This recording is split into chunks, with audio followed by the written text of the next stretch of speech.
Hey Gemini, welcome to your tarot session. Thank you so much for joining me today.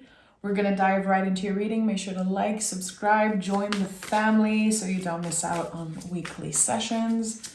And thank you in advance for that. It really makes a difference. I appreciate it. Okay, Knight of Cups.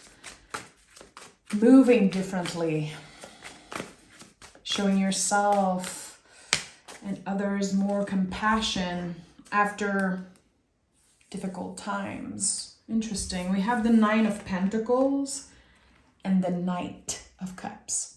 So this is about you enjoy the fruits of your labor finally. And I would say some type of emotional turning point. You are moving differently. So your schedule, your day-to-day is changing. It could be also the people you connect with, what you do for a living, how you use your time and your energy. There's something that feels different now, like a decision that's being made. And again, it seems like it's highly emotional. It could be that it's bringing up a lot of vulnerability here, a lot of raw feelings, but there's a decision that you made that is for your greater good. But I don't think it was the easy way. Okay, let's see what this is about. Why did I feel like that was a turning point? We have the Six of Cups. Two of Swords flipped. Cards are very slippery right now. Gemini. Okay. Lover's card at the bottom of the deck. So you're showing up here as your most authentic self. Again, you did what was complex. You did not choose the easy way out of a situation. I feel like you had to follow what your heart wanted. Feels like you got to a point where you needed to protect yourself, your energy, and also see what's more out there. There's a clear change here, and I think you're already on the other side of that change. Emotionally, mentally, you're already there. And the Sun card showed up very early on in this reading. So again, I feel like you took a certain decision recently that is for your greater good because it's aligned with your heart. And maybe for a while you ignored what the heart wants. But now change is here. It looks great. It looks, again, like it's leading you closer to abundance.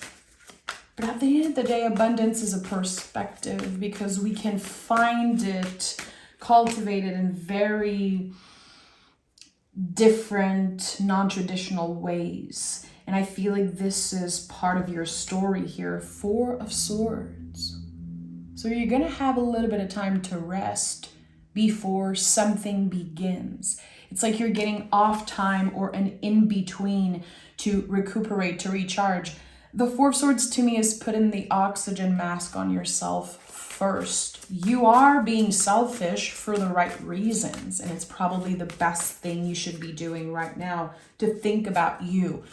Not think about the people you were of service to.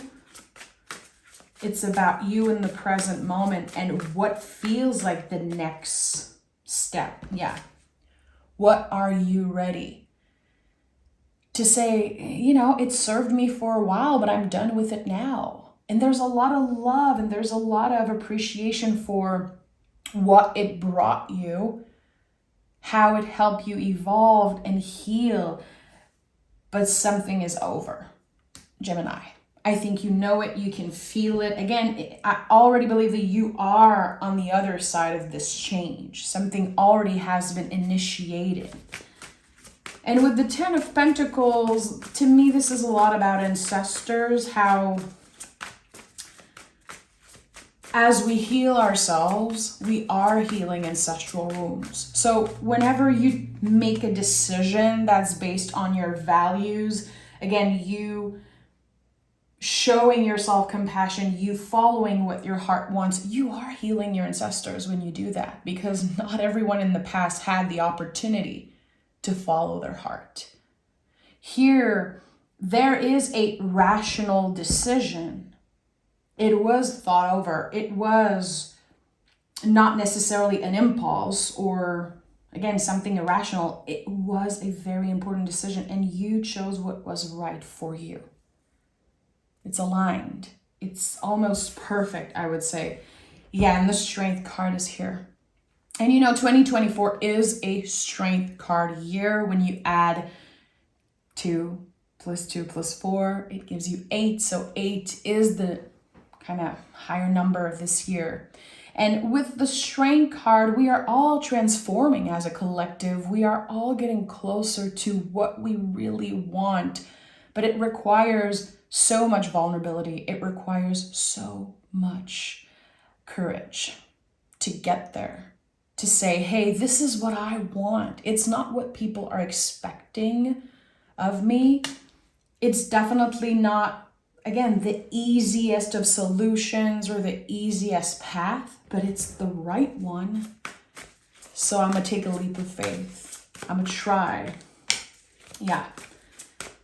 And the thing is that you're ready now, Gemini. You have transformed. The Death card is here. And this is also confirmation that something already exists. It's not just a thought. It's not just a wish. It already exists and it's already yours.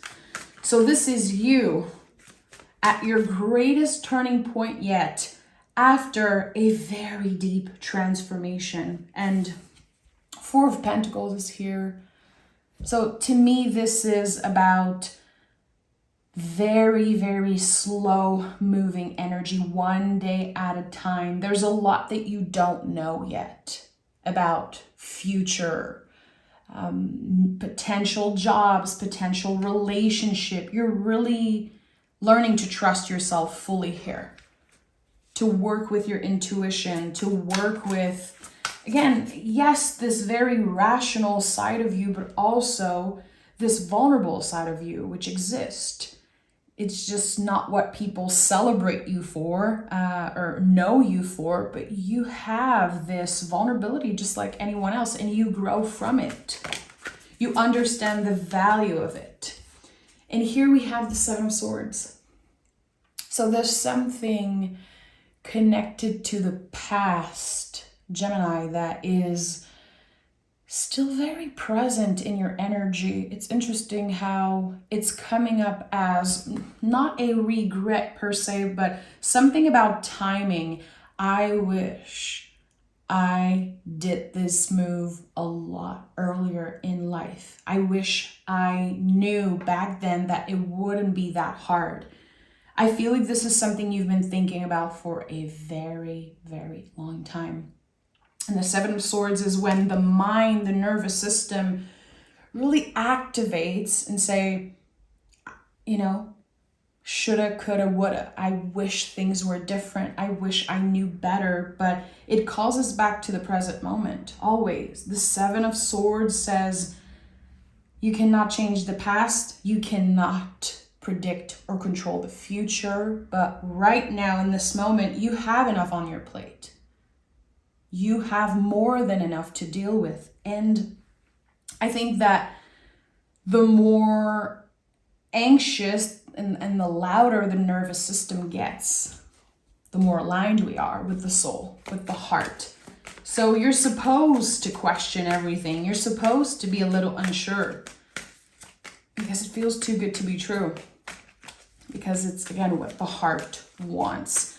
So a huge turning point. And I want to know what comes after this 10 of Pentacles. What comes after this very important turning point? Where does it lead you? What is the potential? This is what I want to know here. Gemini.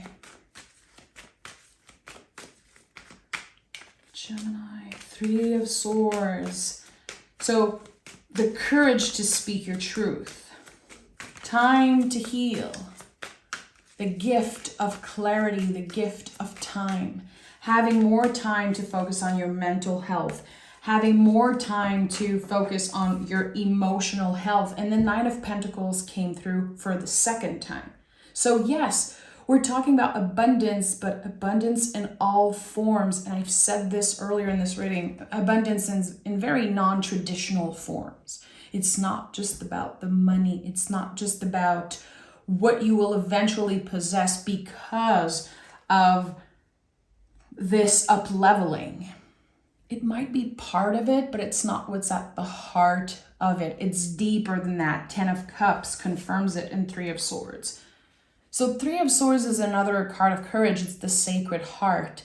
And I know from what I felt here, especially with the Strength card, the Sun card, it will require a lot of mental strength to move through this portal, to surrender to this turning point, because there's a lot of uncertainty. And with the 3 of Swords, it kind of confirms that you've been hurt in the past. There were probably moments where you felt like, okay, this is it. My life is changing. My life is upgrading. And actually, you had to make very uncomfortable decisions. And maybe you felt like you took 10 steps back. There's something about that feeling stuck.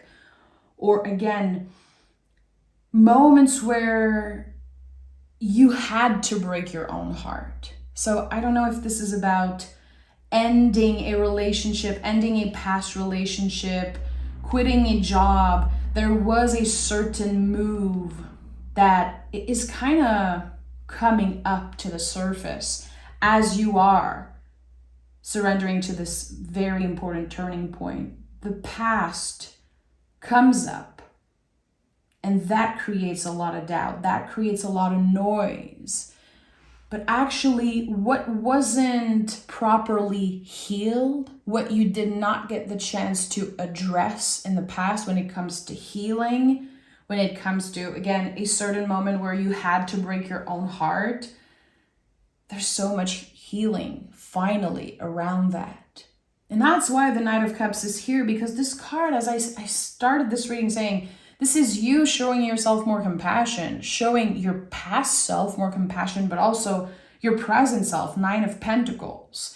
In order to get to this space of abundance, to feel quote unquote rich in all ways, I'm gonna have to forgive myself for whatever decisions I made in the past, for whatever happened, for the timing of things. Because again, with the 7 of Swords, there's so many things that you wish you've done differently or you wish you have done sooner. It's part of forgiving ourselves and accepting the timing of everything. Trust me, your future self is saying you're going to be glad it took time. You will soon understand why the universe made you wait, why you're probably experiencing this success a lot later in life than you expected or hoped for. There was a lot of healing that needed to happen. And I feel like a lot of this healing happened through your connection with folks. I don't know if you had a clientele, if you worked with very special people. There's something here about healing yourself through connecting with very special folks, I would say around work. Or it could also be if you are relocating, the people that live close to you. For some of you, it could also be family. But there's a lot about your values and time, the time you invested in something. We have the Page of Wands that came through, and this to me is a card of rhythm. It confirms that you've been finding, slowly but surely, your own sacred rhythm around everything. How do you manage time? How much energy you want to invest in the things that you love? How you prioritize, again, what your heart wants instead of what your old beliefs and ego made you believe that you needed. There's just something that is shifting here. It's very malleable with the Pentacles. That's what I love the most about the Pentacles energy. And it's in the general, at the heart of this reading, Pentacles are very malleable. So Again, when I talk about themes of values and love and abundance, it's just constantly adjusting and expanding. And again, it's malleable. So you are creating the life that you want here by showing up consistently, by getting vulnerable and talking about the stuff that is so scary to address, the raw feelings. I am afraid to fail. I am afraid that I'm not good enough. I am wanting this so badly. I would do anything to get it. I feel like there's something here about your devotion. The word devotion is actually kind of highlighted in my mind. I feel like someone is going to praise you for how devoted you were to a certain dream, to a certain goal, and that's going to pay off big time. Again, this is your greatest turning point yet. Yeah. Ace of Swords, Eight of Wands, and Queen of Wands. You created that. It's not a miracle. It really comes from the exchange of energy here, how our energy is our currency, and you've been investing so much of yourself. Again, for some of you, it could be through clients, through the work that you've been doing for years. You have changed. You kind of outgrow a certain job or a certain title. There's something more that's waiting for you. Ace of Swords is a new beginning, but it's also a new perspective on life. And again, giving yourself a little bit more compassion, and therefore you are receiving the gift of clarity. Ace of Swords really feels like the gift of clarity. I understand why it took so much time for me to receive the things that I manifested in the past. I never gave up. I always wanted this. I still want it. I know the potential. I know my own value. And again, I really feel like there's this inner battle here going on with someone who is going through, again, an energy of regret. Not regret with a capital R, with a small r. It's just little regrets about, I wish I've done this before. I wish I did not lost so much time. And actually your perspective is changing as the weeks go by because you understand the value of change now. You know things that you did not know in the past, and you needed to heal, and you needed the time and space to grow, transform, and evolve in order to really make the best out of this new situation. You needed to get to a certain point in order to have this turning point happening for you. Let's see what the moon has to say for you, Gemini. Confidence is your key to success. New moon in Leo. If I'm not mistaken, the next new moon is going to be in Leo. So there could be very early on in the month of August, very early, I would say first 2 weeks of August, a clear turning point for you. Stay confident. Remain in your magic, in your power. Don't doubt. And again, don't question the timing of everything, because that's not the important question. Why is it happening now? It's not what matters at this point. Again, Leo is showing up again, the heart space. We are in Leo season right now. Leo is fixed fire. We're talking about the light that never goes out, what we are passionate about, what our hearts want the most. And this is where you're headed. So get your intentions clear. Again, don't be afraid of your vulnerability. It's actually a superpower at this point for you. And let go. We have 10 of Cups, 10 of Pentacles. Let go. Cut the cords with old beliefs, with the past as much as you can, and welcome newness. Welcome it with, open arms. I'm sending so much love, Gemini. Take care of yourself, and I'll talk to you guys very, very soon.